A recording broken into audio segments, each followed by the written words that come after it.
닫혀야만 유지되는 나라 북한을 이해하는 5가지 열쇠. 지금 이 순간에도 지구 어딘가에는 인터넷이 없고 외국 영화를 자유롭게 볼 수 없으며 자신의 생각을 마음대로 말하는 것조차 위험이 될 수 있는 사회가 존재합니다. 우리는 이미 스마트폰 하나로 전 세계와 연결되어 살아갑니다. 뉴스를 보고 영상을 보고 다른 나라 사람들과 실시간으로 소통합니다. 오늘 서울에서 일어난 일이 몇 초 만에 뉴욕과 런던에 전해지고 아프리카의 작은 마을에서 찍은 영상이 전 세계 수천만 명의 화면에 나타납니다. 우리는 이 연결이 너무 자연스러워서 그것이 없는 삶을 상상하기조차 어렵습니다. 하지만 같은 시대, 같은 지구 위에서 이 모든 것이 철저히 제한된 사회가 있습니다. 인터넷 접속은 극소수에게만 허용되고 외국 드라마 한 편을 보다 발각되면 처벌을 받을 수 있으며 지도자를 비판하는 말 한마디가 본인만이 아니라 가족 전체의 운명을 바꿀 수 있는 곳, 바로 북한입니다. 많은 사람들은 단순하게 생각합니다. 왜 북한은 아직도 저렇게 닫혀 있을까? 왜 시대의 흐름을 따라가지 않을까? 어리석은 지도자들 탓일까? 아니면 어쩔 수 없는 가난 탓일까? 하지만 이 질문의 답은 결코 단순하지 않습니다. 북한은 뒤처진 나라가 아니라 의도적으로 닫혀온 나라입니다. 그리고 그 이유는 단 하나가 아니라 여러 요소가 겹쳐지며 만들어진 결과입니다. 역사가 남긴 공포, 이념이 설계한 구조, 권력이 선택한 전략, 그리고 그 속에서 살아가는 사람들의 현실까지. 이 모든 층위를 하나씩 살펴볼 때 비로소 우리는 북한이라는 나라를 조금이나마 이해할 수 있습니다. 첫 번째, 열쇠 전쟁이 남긴 공포. 그 시작은 전쟁이었습니다. 1950년 6월 한반도에서 전쟁이 시작됩니다. 이 전쟁은 단순한 내전이 아니었습니다. 자본주의와 공산주의가 충돌한 냉전의 최전선이었고 미국과 소련이라는 두 강대국이 각각 반대편을 지원하며 개입한 국제적인 전쟁이었습니다. 중국도 개입했고 수십 개 나라가 이름을 얹었습니다. 한반도는 강대국들의 대리전이 펼쳐지는 전장이 되었습니다. 수많은 도시가 파괴되었습니다. 평양은 미군의 폭격으로 도시 기능 대부분을 잃었고 수백만 명의 민간인이 목숨을 잃었습니다. 일부 역사가들은 북한 지역에서만 전쟁 중 사망한 민간인이 100만 명을 넘는다고 추산합니다. 마을이 불타고 가족이 흩어졌으며 어제까지 이웃이었던 사람들이 총을 겨누는 적이 되었습니다. 그리고 3년 뒤 전쟁은 멈췄습니다. 하지만 끝난 것은 아니었습니다. 1953년 7월 양측은 정전협정에 서명했습니다. 평화협정이 아니었습니다. 전쟁을 잠시 멈춘다는 협정이었습니다. 기술적으로 한반도는 지금도 전쟁 중입니다. 비무장지대 DMZ를 사이에 두고 양측이 대치하는 상황은 70년 넘게 계속되고 있습니다. 이 경험은 북한에게 강력한 메시지를 남깁니다. 외부는 언제든 위협이 될 수 있다. 우리는 스스로를 지켜야 한다. 우리가 약해지는 순간 다시 파괴될 수 있다. 이 생각은 단순한 감정이 아니라 국가 운영의 핵심 원리가 됩니다. 전쟁의 공포는 북한 지도부에게 강력한 명분을 제공했습니다. 외부의 위협을 강조할수록 내부의 결속을 강화할 수 있었고 외부의 위협을 실제보다 크게 부풀릴수록 희생을 요구하는 것이 더 쉬워졌습니다. 흥미로운 것은 이 논리가 반드시 거짓이라고만 할 수 없다는 점입니다. 미국과 한국의 군사훈련은 지금도 계속되고 국제사회의 경제 제재는 북한 경제를 압박하고 있으면 핵과 미사일 개발을 둘러싼 긴장은 현재 진행형입니다. 북한 지도부의 입장에서 보면 외부의 위협은 과거의 기억만이 아니라 오늘의 현실이기도 합니다. 바로 여기서 북한 체제의 첫 번째 토대가 만들어집니다. 위협이 있는 한 통제는 정당화된다. 외부의 적이 있는 한 내부의 단결은 강요될 수 있다. 전쟁이 남긴 공포는 단순한 트라우마가 아니라 체제를 유지하는 가장 강력한 연료가 되었습니다. 두 번째, 열쇠 이념이 설계한 구조. 전쟁 이후 북한은 외부 세계에 대한 불신을 기반으로 체제를 구축하기 시작합니다. 그리고 그 중심에는 주체 사상이라는 철학이 자리 잡습니다. 주체 사상은 1950년대부터 김일성에 의해 발전된 사상으로 겉으로 보면 자립과 독립을 강조합니다. 다른 나라에 의존하지 말고 우리 스스로의 힘으로 살아가자는 것입니다. 이 사상은 소련과 중국의 노선을 그대로 따르지 않겠다는 선언이기도 했습니다. 어떤 의미에서 이것은 매우 자주적인 선택처럼 보였습니다.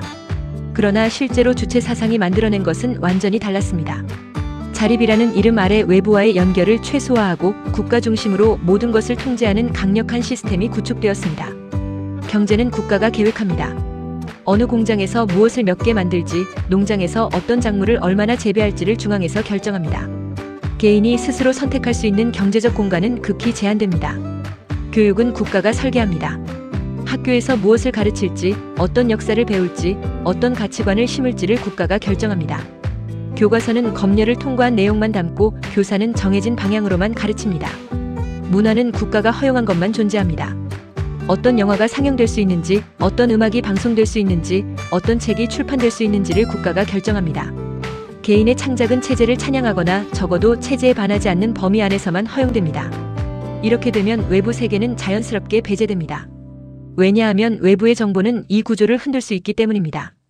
인간은 본능적으로 비교하는 존재입니다. 다른 삶을 보게 되면 현재의 삶을 의심하게 됩니다. 왜 우리는 저렇게 살지 못할까? 왜 우리는 이것을 할 수 없을까? 이 질문은 어떤 사회든 흔들 수 있는 가장 강력한 시작점입니다.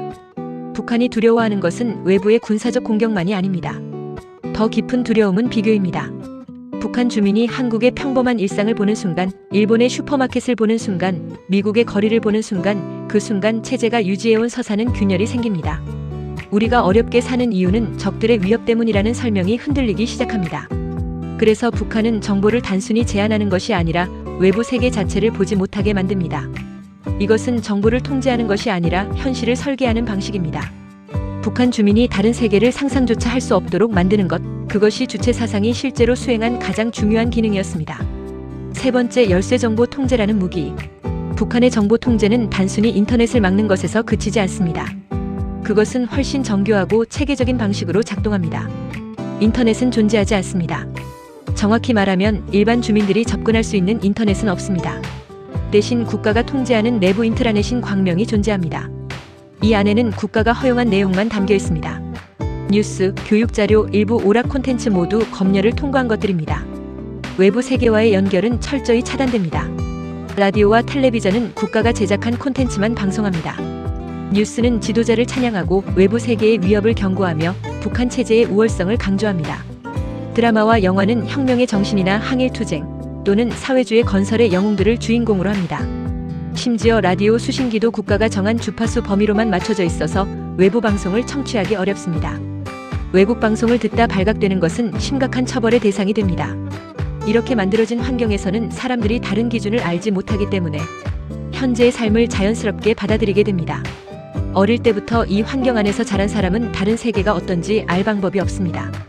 북한의 뉴스가 전하는 세계, 미국이 제국주의 침략자이고 한국이 꼭두각시 정권이며 북한이 그 위협 속에서도 자랑스럽게 버텨가는 나라, 그것이 그들이 아는 유일한 현실입니다. 어떤 의미에서 이것은 단순한 거짓말보다 더 강력합니다. 거짓말은 진실이 드러나면 무너지지만 아예 비교 대상을 모르면 의문 자체가 생기지 않습니다. 북한의 정보 통제가 목표하는 것은 진실을 숨기는 것이 아니라 다른 진실이 있다는 사실 자체를 알지 못하게 만드는 것입니다. 네 번째, 열쇠 권력과 충성의 구조. 정보 통제만으로는 부족합니다. 북한 체제가 이토록 오랫동안 유지될 수 있었던 데는 또 하나의 강력한 메커니즘이 있습니다. 바로 충성과 감시의 구조입니다. 북한 사회에서는 개인의 자유보다 국가의 안정이 더 중요하게 여겨집니다. 그리고 이 가치관은 단순히 외부에서 강요된 것이 아니라 어릴 때부터 반복적인 교육을 통해 내면화됩니다. 아이들은 학교에서 지도자에 대한 찬양시를 외웁니다. 수업 시간에는 김일성, 김정일, 김정은에 관한 이야기를 배우고 그들의 위대함을 칭송하는 노래를 부릅니다. 집단을 위한 희생이 미덕이며 국가의 이익이 개인의 이익보다 항상 우선한다는 것을 반복해서 배웁니다. 이것은 단순한 교육이 아니라 삶의 기준이 됩니다.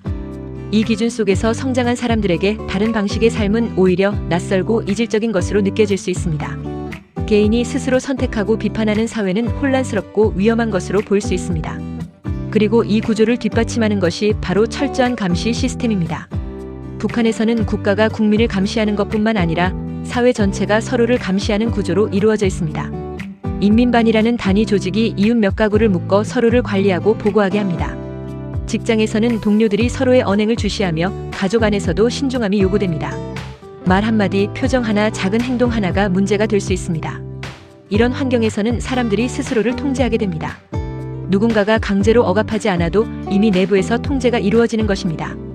사람들은 말하기 전에 이 말이 문제가 될 수 있는지를 먼저 생각합니다. 의심스러운 행동은 하지 않습니다. 반체제적인 생각이 떠올라도 스스로 억압합니다. 이것이 닫힌 사회가 유지되는 가장 강력한 방식입니다. 밖에서 문을 잠그는 것이 아니라 사람들 스스로 문을 열지 않게 만드는 구조. 이 구조가 완성되면 외부와의 연결은 자연스럽게 차단됩니다. 국가가 모든 것을 감시할 필요조차 없어집니다. 사람들이 알아서 서로를 감시하고 스스로를 검열하기 때문입니다. 이것은 단순한 독재보다 훨씬 강력하고 지속 가능한 통제 방식입니다. 강제로 눌리는 체제는 압력이 약해지는 순간 반발이 생깁니다. 하지만 내면화된 복종은 외부의 압력이 없어도 스스로 작동합니다. 그것이 바로 북한 체제가 김일성에서 김정일, 김정일에서 김정은으로 이어지면서도 무너지지 않은 이유 중 하나입니다. 5번째, 열쇠 개방이 불가능한 이유. 많은 사람들은 이렇게 묻습니다. 왜 북한은 개방하지 않을까? 경제적으로 보면 개방은 분명히 이득입니다. 외국 자본이 들어오고 기술이 발전하고 무역이 늘어나며 사람들의 생활 수준이 높아질 수 있기 때문입니다. 실제로 이웃나라 중국이 그 길을 걸었습니다. 1978년 덩샤오핑의 개혁 개방 이후 중국은 수십 년 만에 세계 2위의 경제대국이 되었습니다. 베트남도 도이머의 정책을 통해 개방을 선택하고 경제 성장을 이룩했습니다. 이 모델들은 공산당이 권력을 유지하면서도 경제를 성장시킬 수 있다는 것을 보여주는 듯 했습니다. 그렇다면 북한은 왜 이 길을 선택하지 않을까요? 핵심은 여기에 있습니다. 북한에게 경제보다 더 중요한 것은 체제의 안정입니다. 그리고 개방은 체제의 안정을 위협합니다. 단순히 외부의 군사적 위협 때문이 아닙니다. 더 근본적인 이유는 비교의 위험 때문입니다. 만약 외부 세계가 들어오게 되면 사람들은 비교를 시작합니다. 한국의 일반 가정에서 먹는 음식, 입는 옷, 사용하는 스마트폰을 보게 되면 왜 우리는 이렇게 가난하게 살아야 하는가라는 질문이 생깁니다. 그 질문은 단순한 불만에서 그치지 않습니다. 지도자에 대한 신뢰가 흔들리고 체제에 대한 의문이 생기며 변화에 대한 욕구가 싹틉니다. 중국이 성공한 것처럼 보이지만 실제로 중국 공산당은 개방 이후 끊임없는 도전에 직면해왔습니다. 1989년 천안문 광장의 민주화 시위가 그 예입니다. 오늘날에도 인터넷 검열, 반체제 인사 탄압, 홍콩 자치권 제한 등을 통해 끊임없이 통제를 유지해야 합니다. 북한의 지도부가 판단하기에 자신들의 체제는 중국보다 훨씬 더 취약합니다. 중국은 경제적 성과를 통치의 정당성으로 제시할 수 있지만 북한은 그럴 수 없습니다. 북한의 통치 정당성은 경제 성과가 아니라 이념과 수령에 대한 충성에 기반합니다. 그 토대가 흔들리면 체제 전체가 무너질 수 있습니다. 그래서 북한은 가난을 감수하더라도 통제를 선택합니다. 이 선택은 비효율적으로 보일 수 있지만 체제를 유지하는 데 있어서는 가장 확실한 방법입니다. 경제적 풍요보다 체제의 생존을 우선시하는 것, 그것이 북한 지도부의 핵심 계산입니다. 균열의 조짐 변화는 이미 시작되었다. 그렇다고 해서 북한이 완전히 고립된 것은 아닙니다. 시간이 흐르면서 조금씩 변화도 나타나고 있습니다. 가장 눈에 띄는 변화는 장마당입니다. 1990년대 북한은 극심한 식량난을 겪었습니다. 이 시기에 국가 배급 시스템이 붕괴하면서 사람들은 스스로 살아남을 방법을 찾아야 했습니다. 이 과정에서 비공식 시장이 자연 발생적으로 생겨났고 이것이 장마당입니다. 장마당은 처음에는 불법이었지만 시간이 지나면서 어느 정도 묵인되었고 지금은 사실상 북한 경제의 중요한 부분이 되었습니다. 장마당에서는 식료품과 생활용품뿐만 아니라 중국산 가전제품, 심지어 외부 콘텐츠가 담긴 저장 장치도 거래됩니다. USB와 SD카드를 통해 외국 드라마와 영화가 조용히 퍼지고 있습니다. 한국 드라마, 중국 영화, 미국 액션 영화. 이런 콘텐츠를 소지하거나 시청하는 것은 여전히 처벌 대상이지만 그럼에도 불구하고 확산을 완전히 막지는 못하고 있습니다. 이러한 변화는 사람들의 인식을 조금씩 바꾸고 있습니다. 특히 젊은 세대는 이전 세대보다 더 많은 외부 정보를 접하고 있습니다. 한국 드라마를 본 젊은이는 한국 사람들이 어떻게 사는지를 알게 됩니다. 그것은 국가가 가르쳐온 이야기와 다릅니다. 그 간격을 인식하는 순간 무언가가 변하기 시작합니다. 탈북자들의 증언에 따르면 지금 북한에서는 공개적으로 체제에 대한 불만을 표현하지는 않더라도 내심으로는 회의를 품은 사람들이 적지 않습니다. 형식적인 충성과 내면적인 거리감 사이에 간극이 벌어지고 있다는 것입니다. 하지만 그럼에도 불구하고 국가의 통제력은 여전히 강력합니다. 기술을 이용한 감시 시스템이 강화되고 있으며 외부 콘텐츠를 소지하다 발각된 사람들에 대한 처벌은 오히려 더 엄격해지는 경향이 있습니다. 변화의 씨앗이 뿌려지고 있지만 그것이 열매를 맺기까지 얼마나 걸릴지는 아무도 알 수 없습니다. 닫혀야만 유지되는 구조. 결국 북한이 닫힌 나라인 이유는 하나로 설명할 수 없습니다. 전쟁이 남긴 공포가 외부에 대한 불신의 토대를 만들었고 주체 사상이라는 이념이 그 위에 자립과 통제의 구조를 쌓았으며 정보를 통제함으로써 사람들이 다른 세계를 상상하지 못하게 만들었고 충성과 감시의 구조가 그 안에서 사람들 스스로 복종하게 만들었으며 개방이 체제의 생존을 위협한다는 지도부의 계산이 이 모든 것을 유지하는 선택으로 이어졌습니다. 이 모든 것이 겹쳐지며 지금의 북한을 만들었습니다. 우리는 자유롭게 정보를 보고 생각하고 선택할 수 있는 세상에 살고 있습니다. 이 자유가 너무 자연스러워서 우리는 그것이 당연한 것이라고 느낍니다. 하지만 같은 지구 위에서 전혀 다른 방식으로 살아가는 사람들이 존재합니다. 그 차이를 이해하는 것은 단순한 호기심이 아닙니다. 우리가 누리는 자유가 어떻게 만들어졌는지, 그것이 얼마나 소중한지, 그리고 그것을 유지하기 위해 무엇이 필요한지를 생각하게 만드는 중요한 시선입니다. 북한은 단순히 닫힌 나라가 아닙니다. 닫혀야만 유지될 수 있는 구조 속에 있는 나라입니다. 그리고 지금 이 순간에도 그 구조는 계속해서 작동하고 있습니다. 그 구조가 언젠가 어떤 방식으로 변화할지, 그리고 그 변화가 한반도와 동아시아 전체에 어떤 의미를 가질지, 그것은 우리 시대가 풀어가야 할 가장 복잡하고 중요한 질문 중 하나입니다.